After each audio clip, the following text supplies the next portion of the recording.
What's happening YouTube? It is Trev. I am back again. So I put out a couple of other videos earlier today. Shorter videos. I'm not sure exactly how long this one's going to be, but I want to talk about something that has been kind of a buzz on Twitter, and that's this Medium article released yesterday by Edward Kim. Now, I'm seeing, a bunch of stuff on Twitter about is Ed leaving? Is he abandoning LUNC? Terra Classic, is he gone? And people arguing back and forth about it. I even saw some things from Zaradar. Anyway, I'll tell you, just because I'm on the COC, I don't always know what's going on with these guys. They have other things that they're doing outside of the L1 task force. And lately, we've been a little lax on being on time on these meetings and stuff, as far as knowing exactly what's happening. And a lot of that's been my fault. The weather's changing. I'm kind of getting back to work a little bit. So things have been really, really tough, right? But so I read all this stuff on Twitter, and I'm like, oh, what is going on now? I didn't know anything about this. So I went to the article myself, and I read through the article a couple times to try and understand it. Ed is just, way beyond my, knowledge level, right? But I want to take you through some of it. Let me pull it up. I'm not going to read the whole thing because it is a 10-minute read, and if I read the whole thing, we're going to be here for the next half an hour, right? And that's not the goal. So, first off, I didn't get the gist from this that Ed is leaving, right? But that he is maybe restructuring or repurposing his time, right? Putting it into something that he feels will make more of a difference than what he's currently doing, which he's not happy with, right? Which is fine. We should all do that from time to time. So let me just take you as briefly as I can through some of this. A lot of it gets really technical, and you can always go, this is on Medium, all right? And you can always go and read this, and I recommend you go and read through this whole thing yourself so that you can better understand it. But I'm going to give you the gist of it. And then I hope at some point to maybe have Ed on to simplify all this for those of us who just are not going to understand what he's talking about here, right? So anyway, okay. So finding our identity block by block. Which I found interesting. Anyway, all right. So a few weeks ago, I remember watching a video by DJ Trev about building foundations of a house. The foundation of a house is the most important element of the entire structure. It serves as the base upon which everything else is built and provides stability and support for the entire building. Without a solid foundation, the entire structure is at risk of collapsing or becoming unstable. I've actually given that analogy in a few different videos. I'm not sure exactly which one he's talking about. Not really important. But when talking about Terra Classic and the work that the L1 task force is doing with these upgrades and updates and such, I've talked about how that's not all really the sexy stuff or the stuff that people are going to see actually move the price or whatever, right? But it is foundational and it is absolutely essential because anything that we want to build on top of Terra Classic that is going to be the more sexy stuff or whatever, we're not going to be able to build unless everything is really, really solid, okay? So that's basically what he's referring to here. All right, so I highlighted a couple things. So he says the problem that we seem to be facing is that we are trying to build this foundation and find our identity on sinking sand. Now, find our identity. Some other things that we've talked about as well. There are different sections of the community, and as a decentralized, or we're trying to be a 100% decentralized community, people are going to have different ideas on how to proceed, okay? And there are a lot of different ideas, but you can kind of, one place where you can just divide in half is on the idea of, should we burn down the supply, and then if we burn down the supply, DApps will want to come and build on us, right? Or should we go the other way around and let's build utility and try to bring in utility, and then from that utility, burn off the supply, right? It's like the difference between the Republican and the Democratic parties of the United States. One thinks that you build up business and that the money will trickle down. The other thinks that no, you build up the lower class and the middle class and they'll have money to spend on businesses, and that's the way to do it, right? It's coming at it from two opposite ways. And right now, we do not have a firm identity, right? We're trying to figure out what that identity is. And I think that's what he's referring to here. So it is during these times when we are shaken to the core. I've been forced to reflect on who we are, what is our value proposition, and where we aspire to go. Right, because if we don't have one particular path, and that's not necessarily what Ed's talking about here, but this is what I got out of it. If we don't have one particular path, what are we going to become? What are we trying to do here, right? So what I think Ed is talking about is he's looking at it and he's saying, okay, we're doing this and we're updating, we're upgrading, we're doing all these things. But there was a time when Luna, before the DPEG, right? Luna had a job. It had a job. It had a thriving ecosystem because it had one specific purpose, right? What is our purpose now as Lunk? What is our purpose as Terra Classic? Where are we actually trying to get to? It has not been defined. And so if you don't know where you're going, how can you possibly get there, right? All right. So he goes on to talk about Cosmos identity, Internet of Blockchains, or FAT protocol, and basically the difference that he's talking about, and this is very basic, is if you're looking at like the IBC model, right, where you've got Cosmos and you've got a bunch of different blockchains, all which have the freedom to kind of develop in the way they want to develop, maybe develop where they're specializing in one particular aspect of blockchain or aspect of cryptocurrency or whatever. And you've got all these different ones that are free to do that. And then you have this interconnectability of the IBC, right, of Cosmos, where they can all interact with each other. That's one way to look at it. That's one way to do it, right? But then you've got this FAT protocol model that says you've got a blockchain, and that one massive blockchain can incorporate all these different purposes within it, right? And you bring in all these different purposes, all these different DApps, whatever it is, and the purpose of doing that basically is to support the native token, the actual chain, right? So again, you've got two different identities or two different ways to look at it.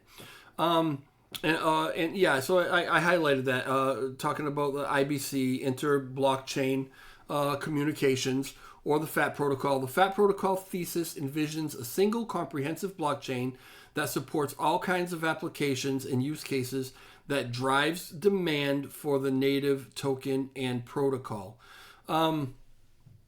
Then he says the Lunk identity, right? So where we are right now, is it a meme coin or is it a utility chain?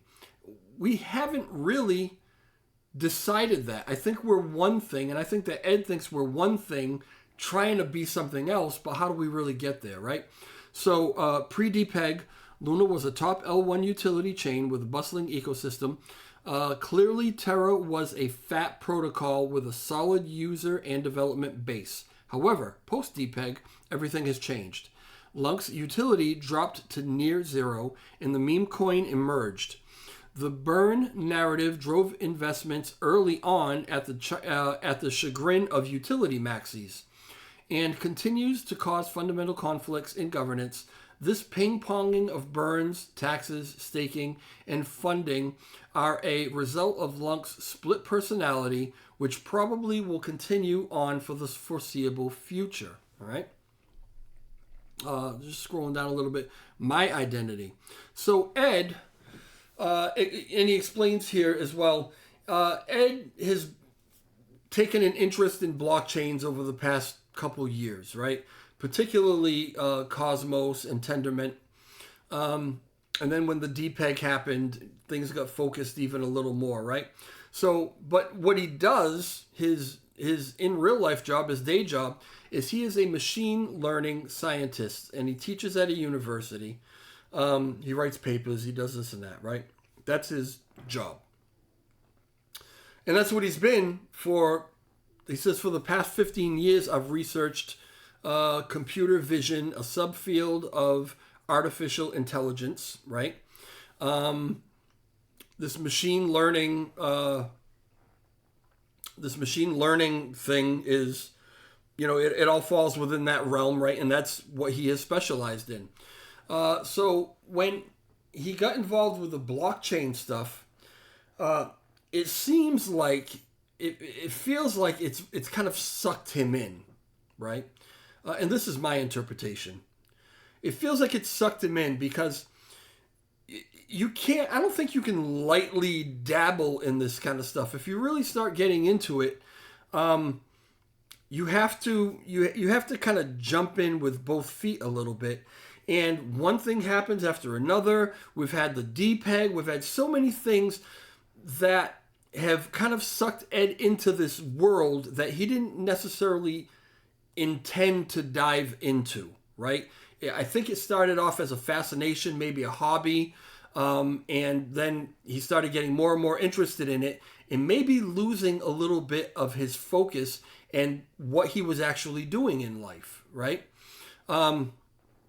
So I think that's where he finds himself, or where he's found himself upon some self-reflection, because the reality of it, and he says it here, right? I am effectively a blockchain engineer on a fat protocol meme coin. And that's not where he wanted to be. That doesn't sound particularly flattering, right? And I don't think it's meant to be insulting. It's just what it is right now. But this isn't what he ever intended to be. Okay. Innovating on our strengths. So, and there's a bunch of really technical stuff here that, you guys would probably, some of you would understand. Most of you would have no idea about. And like I said, I look forward to hopefully getting Ed on to talk about this thing.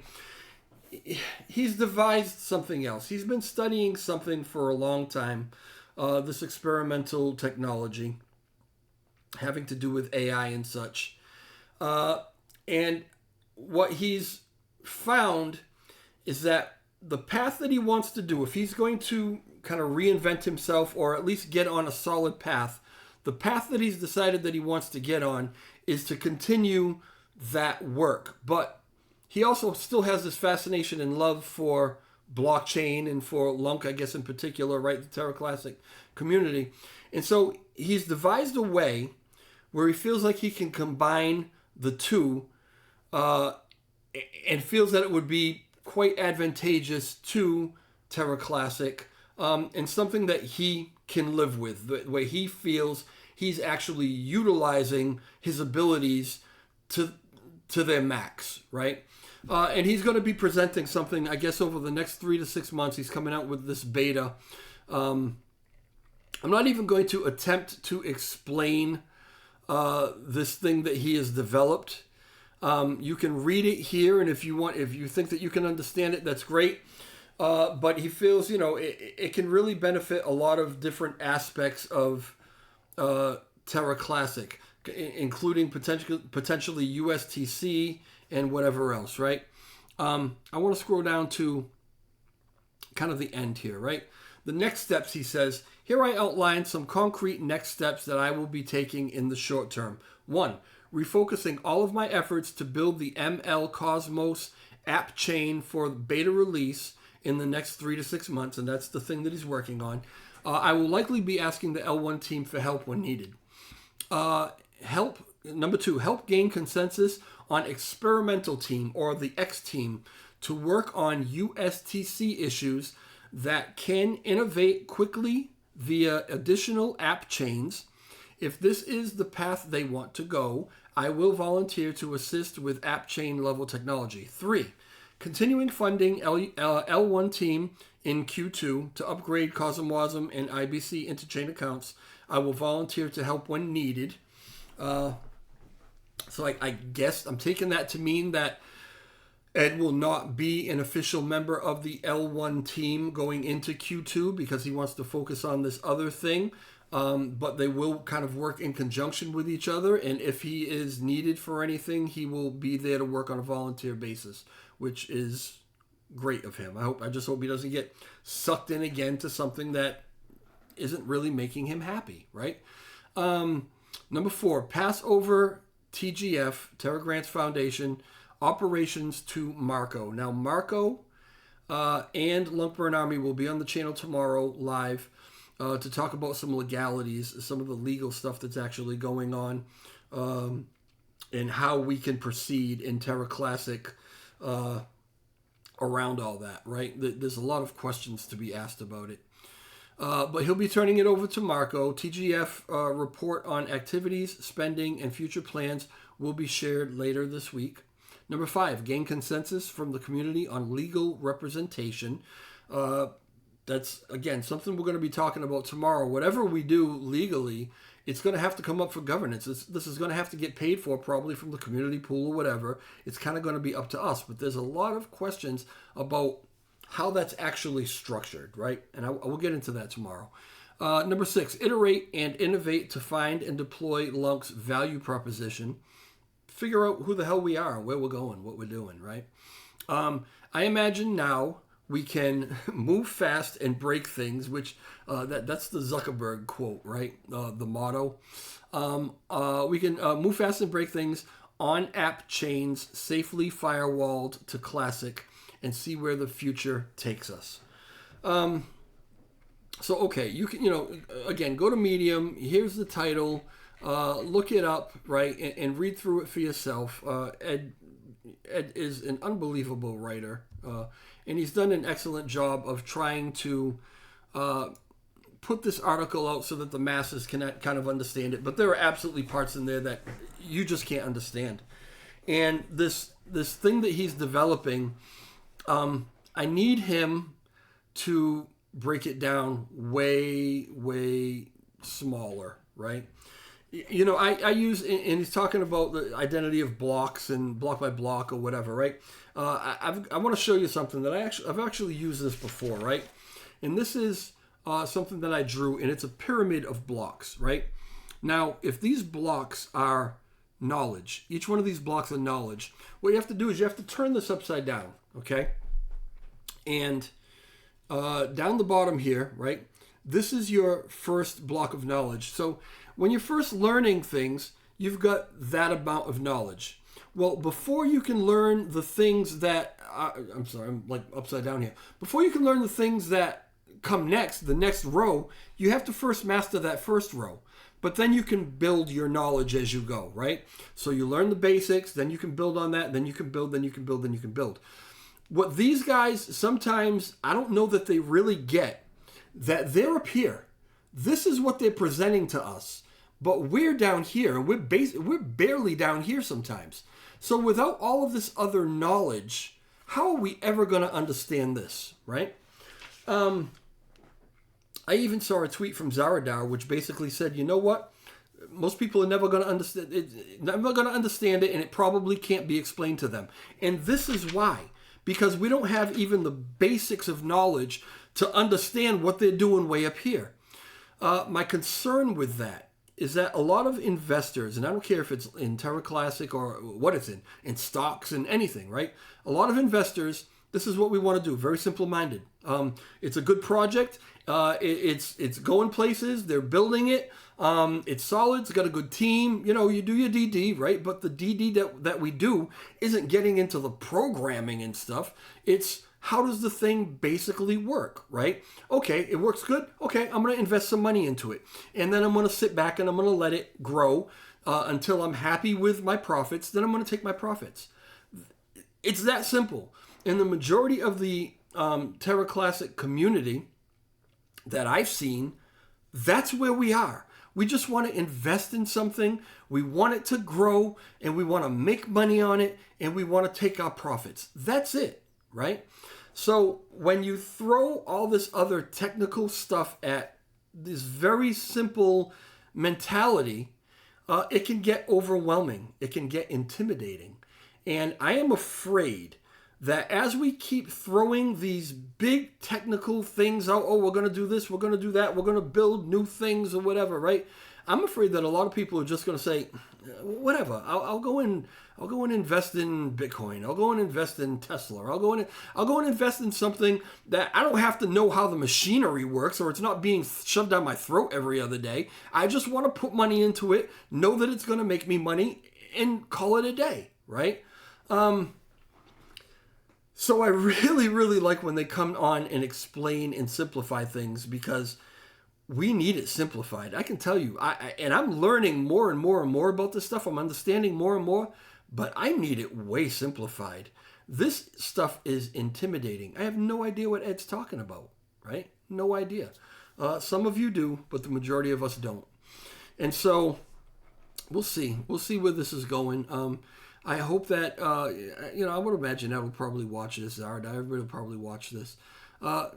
Guys, come on and break this down. What are we doing here? What exactly are we talking about here? How is this going to benefit the community?